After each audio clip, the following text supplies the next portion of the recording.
있고 언약이 있고 또 하나님이 우리에게 허락하신 믿음이 있는 한 저희들은 우리 하나님 바라보며 평안을 잃지 않을 수 있다는 것 하나님 잊지 말게 하여 주옵소서.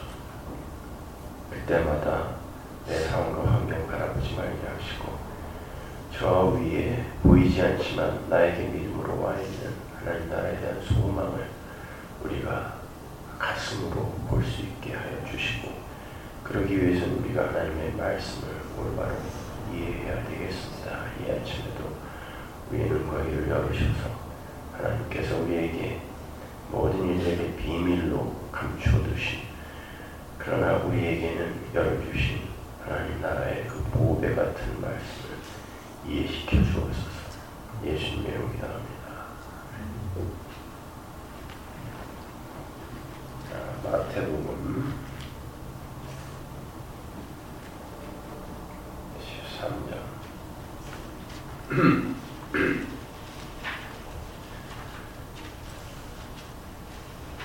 10절부터 13장 10절.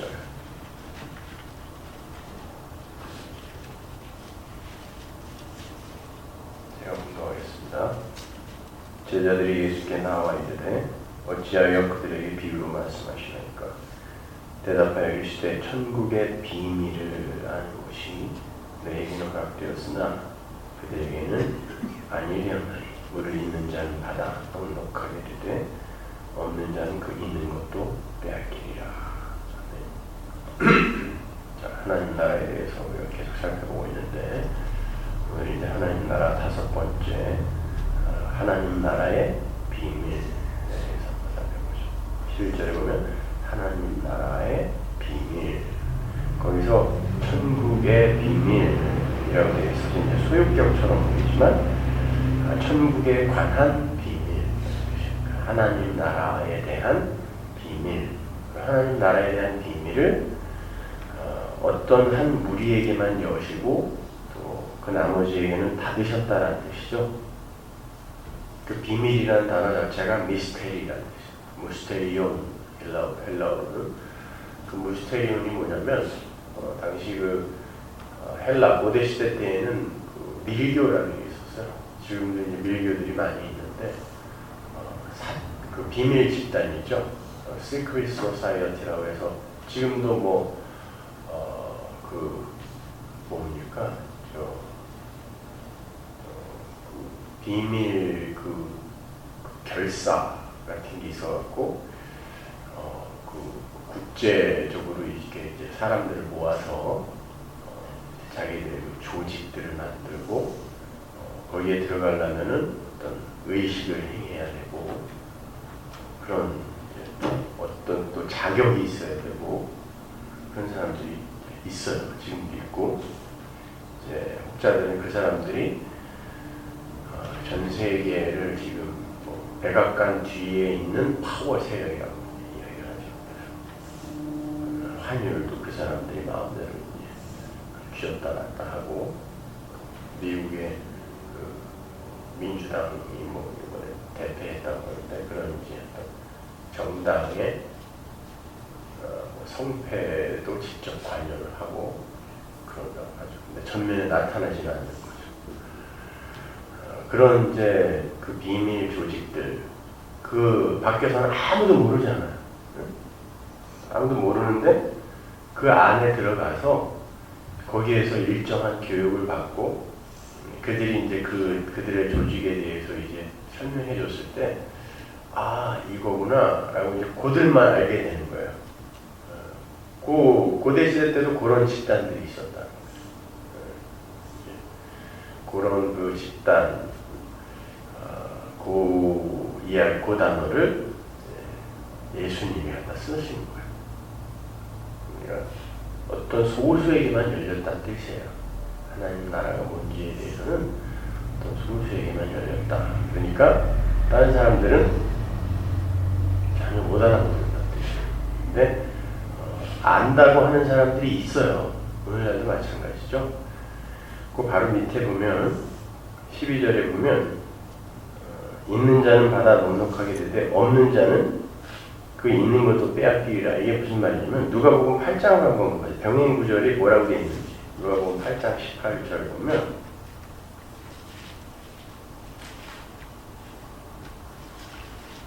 8장 18절을 보면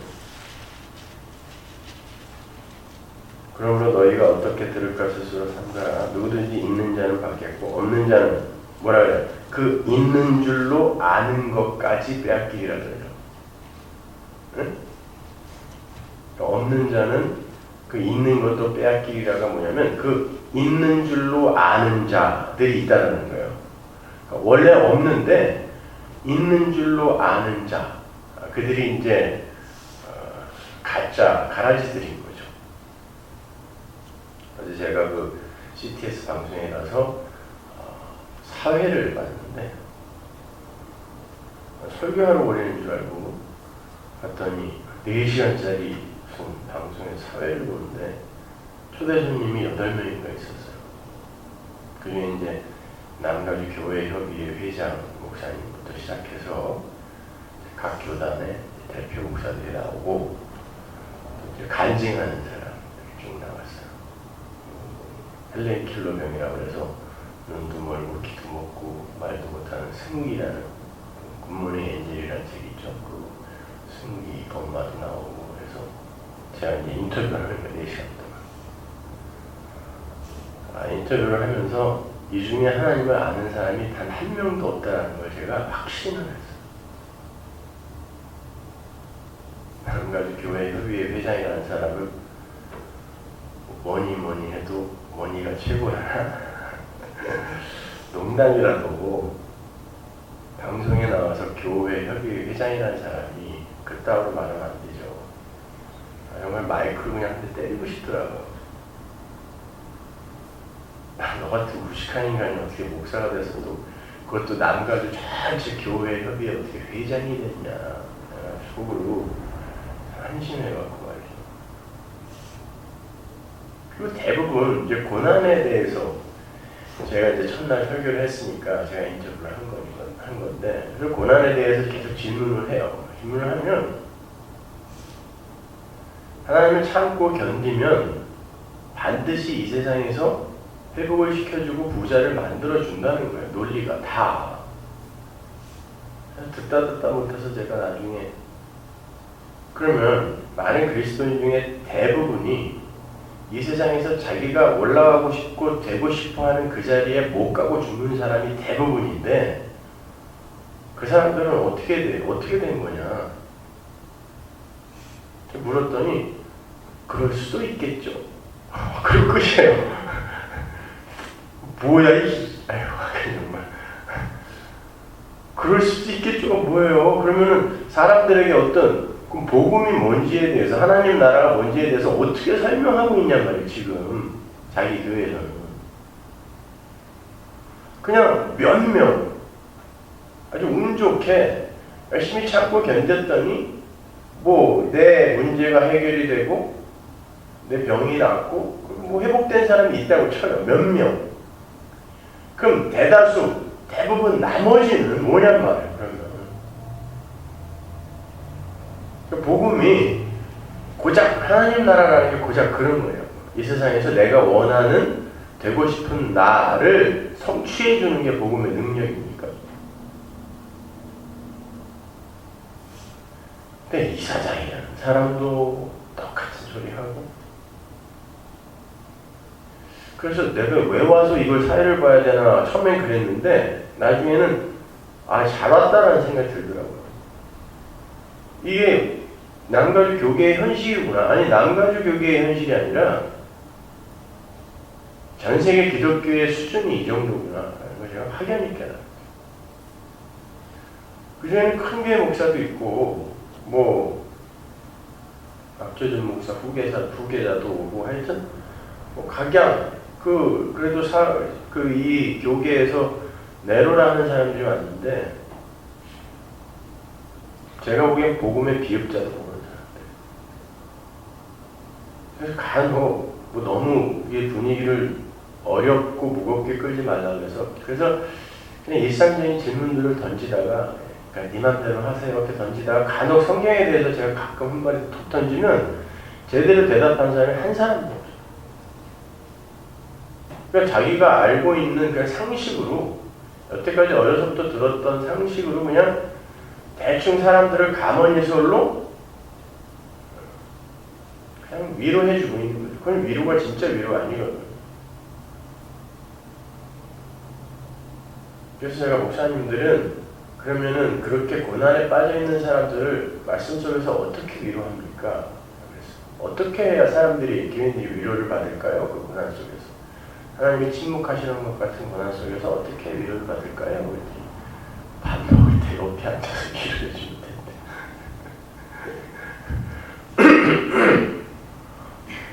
그럼 위로를 받습니까? 제가 한국 가서 제가 사석에서는 참 부드럽고 그런 남자인데 왜 그 한국에 가서 그 신학생들한테 막 욕을 했냐면 걔네들이 똑같은 질문들을 저한테 해요.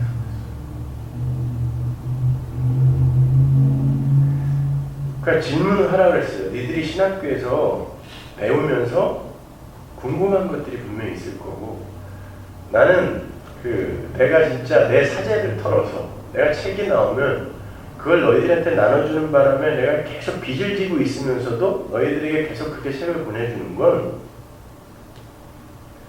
진짜 올바른 목회자가 몇 명만 그 중에 나와도 그들이 그냥 몇 군데만 가서 전교회를 해도 정말 하나님 나라에 큰 영향을 미칠 수 있으니까 그러는 거다라고 했고 너희들이 그 책을 읽고 또 우리 설교를 들으면서 이해가 되지 않거나 아니면 궁금한 게 있으면 다 물어봐라. 그래서 무슨 신학적인 무슨 질문이나 아니면 성경에 대한 질문을 할 줄 알았더니 어떻게 해야 좋은 교회 부목사로 가서 거기에서 뭐 미국에 유학을 가고 거기에서 요즘 뭐 이제 한국에서 미국에서 공부한 사람들은 이제 목사로 자꾸 총빙하니까 어떻게 하면 이렇게 올 수 있냐, 한국으로 이렇게 갈 수 있냐, 뭐 이런 거. 그리고 미국에서는 목사님들한테 뭐 가스비 주냐, 뭐 어떤 교회는 뭐 전기세, 집에 있는 전기세, 뭐 기름값 다 내준다고 하는데 나중에 뭐 미국 가서 개척을 하면 그런 거를 어떻게?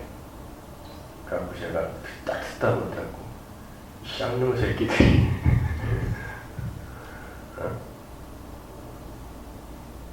너희들 다 신학교 그만둬라. 내가 진짜 너희 같은 놈들한테 내가 책 보내주고 점심값 대주고 하는 게 진짜 지금 여태 근히 10년을 그렇게 한 게 아주 통탄할 만큼 아깝다. 아니 목적이 그게 목적이라면 왜 목사를 하냐고. 신학교에 왜 와요? 공부 못하니까 온 거야. 그러니까 공부 못하니까 어디 갈 데는 없고 그냥 신학교에도 가가지고 요즘은 이화여대에서 목회자가 남편감 그 순위에서 아주 예전에 1위까지 했었대요. 얼마나 그냥 잘 처먹고들 살았는지. 남편 그 랭킹, 남편 후보감 랭킹이 1위. 뭐 자가용 그냥 시스템대로 바꿔줘. 기사가 새벽 기도에 탁 와가지고 대기하고 있어. 하루에 3번씩 세차해. 거기다가 그냥 애들 뭐 외국인 학교 다 보내줘. 아니 그러니까 거기다가 이거 중간에 이거 명예퇴직 이런 것도 없잖아요. 거기다 요즘은 자식들한테 교회도 물려줘. 어떤 양반은 막 미국에서도 타기 힘든 벤틀리를 막 타고 다니니까 겉에서 보기엔 야 이거 뭐냐 괜찮다. 그러니까 신학교에 들어온 놈들이 전부 그런 어떤 망상을 갖고 오는 것 같아요. 그러니까 못 알아먹, 지들이 모르니까 가르치질 못하는 거예요. 어제 제가 만난 인터뷰한 사람들도 전부 총신대, 뭐 다 졸업하고 신학 박사들도 몇 명 있어요. 그런데 미국의 이민 역사 이런 거에 대해서는 이야기할 때 그냥 달변으로 짤짤짤짤 1903년부터 시작해서 뭐 하와이 이민을 시작해서 1950년은 어떻게 되고 저 어떻게 다 외웠냐 깜짝 놀랐는데 근데 복음에 대해서 물어보니까 하나도 모르는 거예요. 이거는. 그러니까 자기들이 지금 안다고 생각하는 거예요. 내가 안다고 생각하는 그것을 깨지 못하니까 여기서 다른 얘기를 하면 그걸 못 받아들이는 거예요. 남가주 교회 협의회 회장이라는 사람은 인사를 하는데 난 처음 봤거든요. 그러니까 옆에 PD가 소개시켜줬어요. 이분이 서문학의 김성수 목사님이라 그러니까 그 설교 특이하게 하시는 분? 이러더라고요. 특이해요? 네, 특이하더라고.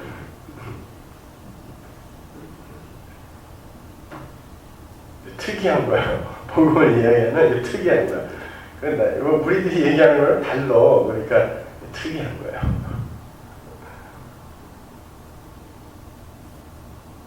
참 아주 좋은 경험했네요.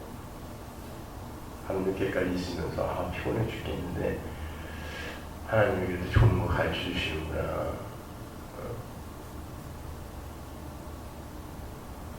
현실이 이래요, 여러분.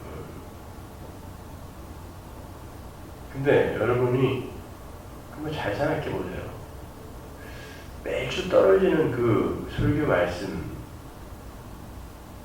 그 말씀이 세상적인 그 가치관이나 세계관을 볼 때 여러분에게 그게 무슨 위로가 됩니까?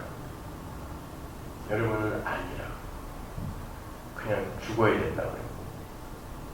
그리고 하나님이 언제 지옥에 보내도 그냥 가야 되는 존재니까 천국 보내달라고 우겨서도 안 된다고 그러고, 그리고 그렇게 결국 그걸 고백하고 인정하는 사람이 성도라고 하면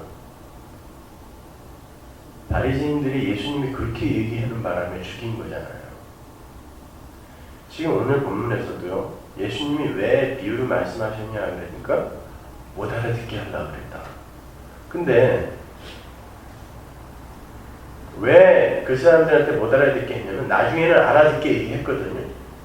지금 비유로 얘기했지만 나중에는 너희들 다 가짜다, 독사의 새끼들아, 니네 아버지는 마귀다, 막 이런 식으로 직접적으로 얘기했죠.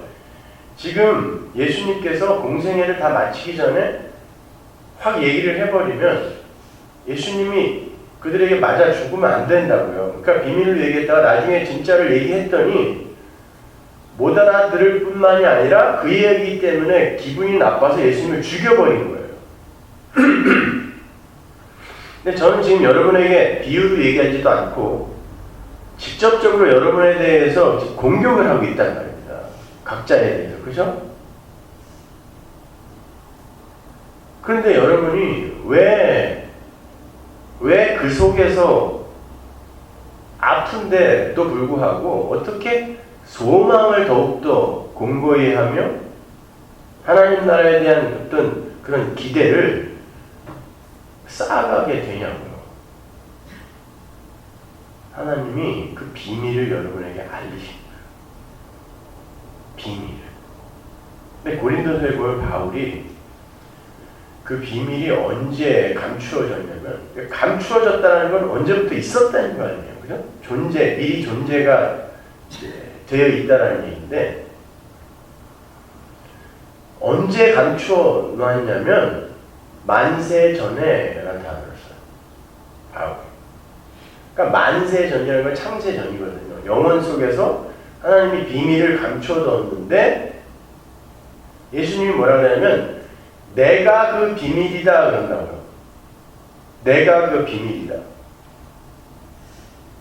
그러면 내가 그 비밀이라는 얘기는 예수 믿지 않으면, 예수의 십자가의 피의 그 공로 의지하지 않으면 니들은 전부 죽어야 돼 라는 거거든요. 그게 만세전에 감추어둔 비밀이에요. 그 말은 모든 인간들의 그 존재성 챙기기에 여념이 없는 그 인간들의 존재성 자체를 다 무시해버리는 거예요. 그 비밀 자체가. 나는 뭔가 괜찮은 존재인 줄 알고 살아가고 있는 인본주의 속의 모든 인간들에게 니들은 다 아냐. 이게 비밀이거든. 근데 그 비밀을 알려주게 되면은 사람들이 깜짝 놀라면서 기분 나빠하는 거예요. 자존심 상해하는 거예요.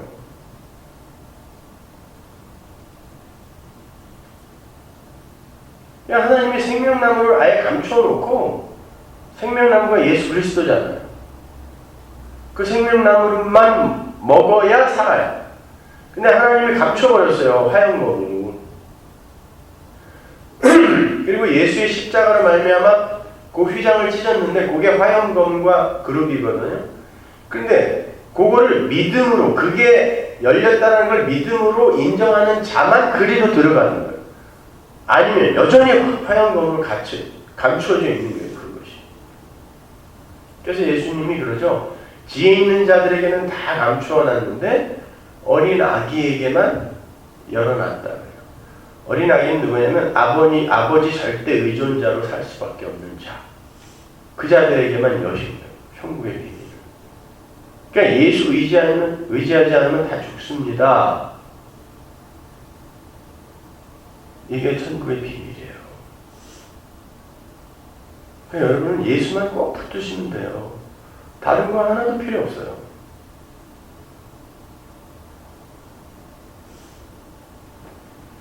그럼에도 불구하고 우리는 절대 그걸 인정하지 못해요.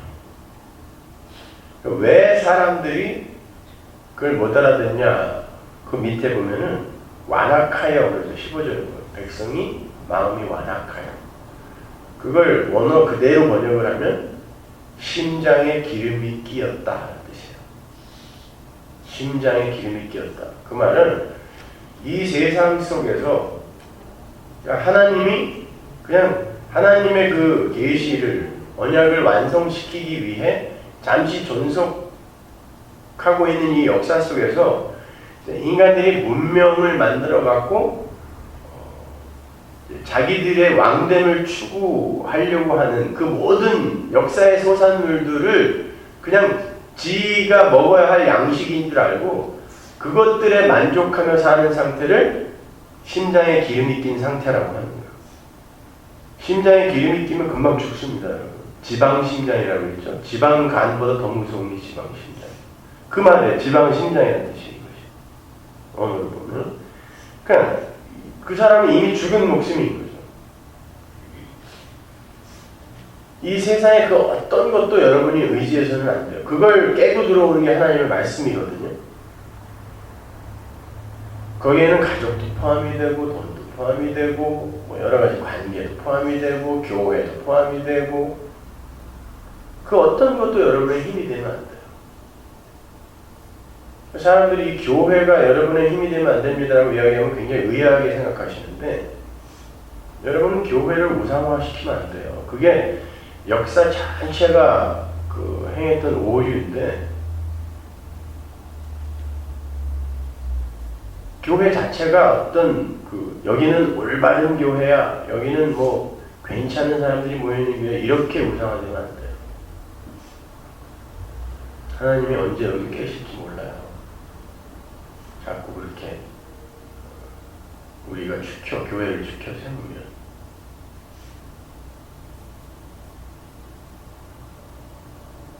우리는 이 세상 그 어떤 것으로도 내 나라는 존재에 살을 찌우는 것으로 쓰면 안 돼요.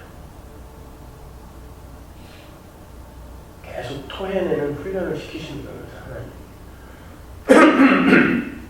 자식에게도 자꾸 정을 띄게 하시고, 돈에서도 정을 띄게 하시고, 그럼에도 불구하고 정신 못 차리는 우리를 보면서 우리는 예수의 십자가를 점점 의지하게 되고 이게 그냥 신앙생활이에요. 다른 건 하나도 없어요. 근데 우리는 지금 이제 무한 정보의 시대를 살면서 인터넷 검색 엔진 아무데나 들어가서 그냥 단어 몇 개 쓰고 엔터만 치면 이제 뭐 내가 상상할 수도 없는 그런 정보들이 와이어로 쏟아지죠. 옛날에 고대 이집트의 알렉산드리아에 지금 있는 그 라이브러리 도서관에 원형격인 도서관이 있었어. 거기에 파피루스가 수십만 권이 있었다는데 그거 지금 그게 이제 불타서 없어졌거든요. 만약에 그거 불타서 없어지지 않았으면 지금 아마 우리가 이건 참 미스테리야, 참 모르겠다라고 했던 그런 것들이 아마 굉장히 많이 풀렸을 거예요. 거기에 어마어마한 그 정보들이 소장이 되어 있었는데 다 불타버렸어요. 아마 그거 남아있었으면 오늘날 목사들이 더 공부를 더 많이 해야 됐을 거예요. 아마 잘 탔어야지. 근데 그거와 비교도 할 수 없는 그런 정보들이 인터넷에 이제 떠들게 되죠. 위키피디아라는 거 알죠, 여러분? 인터넷 그 집단 지성이라고 그러죠. What I know, 내가 아는 것을 다 올려놓는 거예요, 사람들이. 그게 인사이클로피디아, 그 백과사전, 집단 지성 백과사전이 위키피디아. 근데 그게 이 현존하는 어떤 백과사전보다 확실해요. 인터넷 그 백과사전이. 그리고 전문성도 있어요. 요즘 그런 거 아세요, 여러분? 기업에서요, 이제 수많은 전 세계 과학자들이 있잖아요. 그러면 어떤 것을 개발하려고 하다가 이게 잘 안 되잖아요? 그럼 웹사이트에다가 거기에 대한 해결책을 올리는 사람에게 뭐 10억을 준다. 올려놓잖아요? 그러면 그 밑에 거기에 대한 해결책을 댓글로 과학자들이 쫙 달아요. 그러면 물론 이제 비공개로 달죠. 그 중에 해답이 분명히 있대요. 그러니까 이제 사람들을 막 고용해갖고 뭐 그냥 연봉 막 20억씩 주고 이렇게 안 해도 되는 거예요. 그 집단지성, 인간들이 이제 마귀를 머리로 하여 거대한 하나의 세력으로 뭉치고 있는 거예요. 그리고 그들이 정의하는 게 이제 선이 되는 거예요.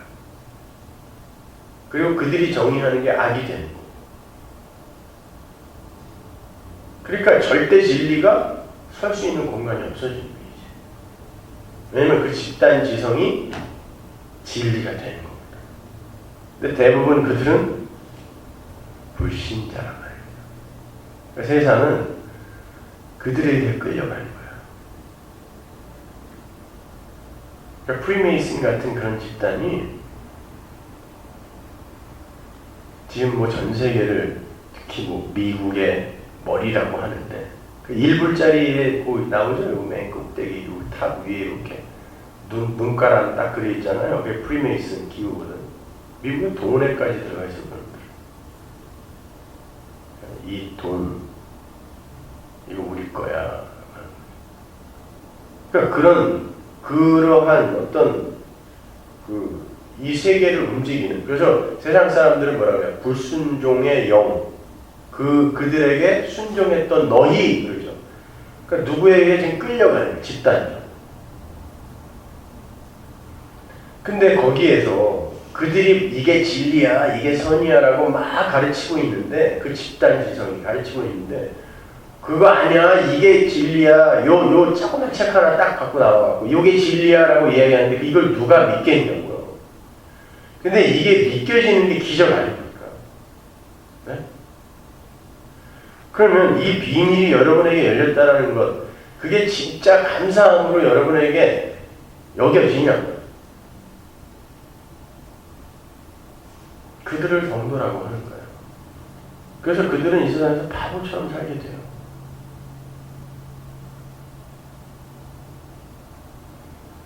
이제는 뭐 글도요. 그 진중권 씨가 그러는데 그러더라고요.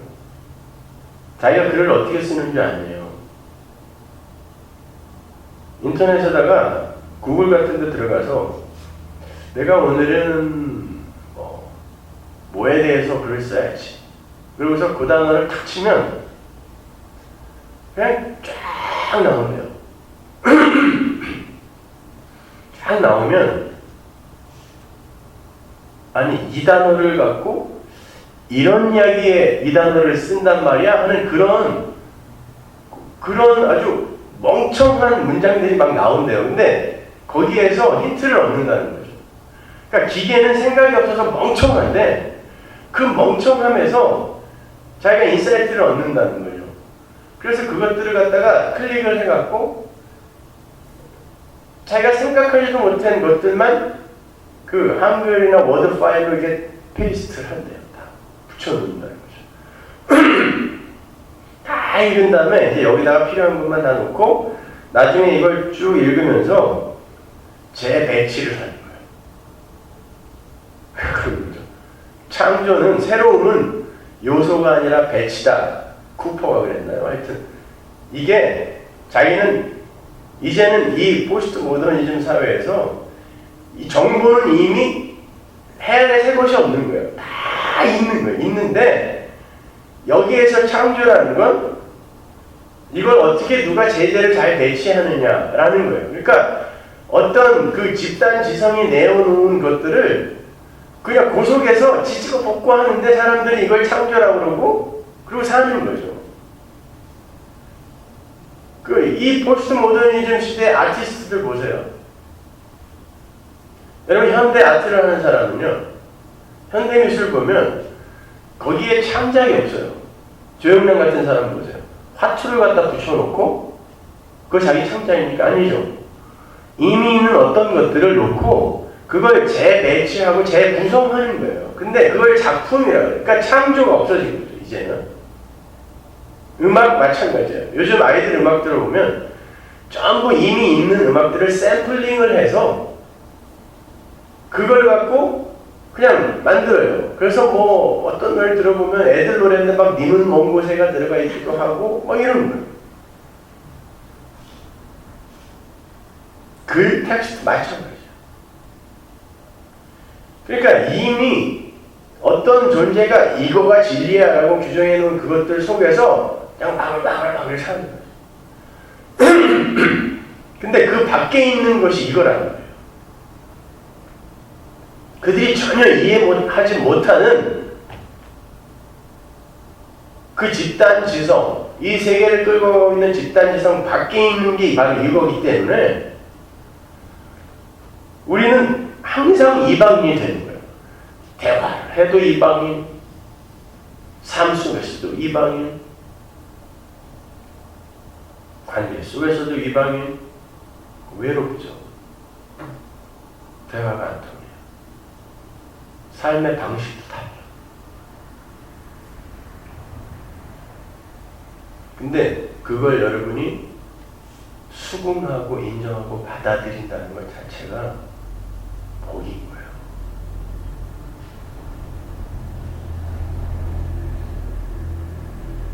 그러니까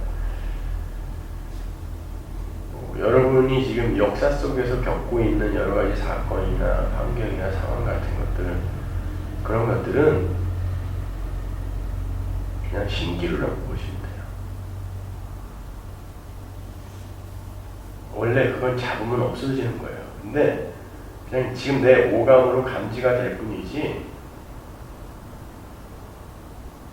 그건 우리에게 교육용으로 잠깐, 그러니까 이 묵시의 완료된 묵시의 시뮬레이션이라고 생각하시면 돼요. 그건 없는 거예요. 그게 여러분을 궁극적으로 아프게 하거나 멸망시킬 수 없다는 걸 절대 잊지 마시고, 그렇다고 해서 우리가 참을 수 있다는 말은 또 아니에요. 못 참을 거예요.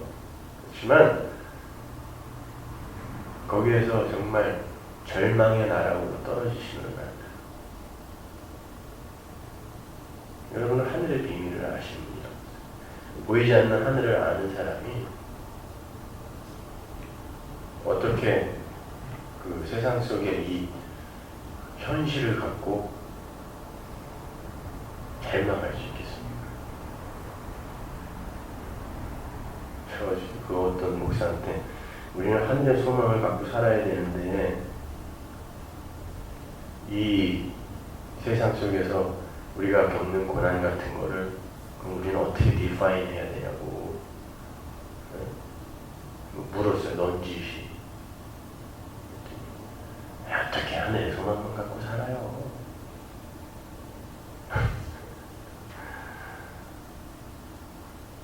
네, 쌍놈 새끼 너 진짜 너 길거리에서 만나면 죽인다 진짜. 그냥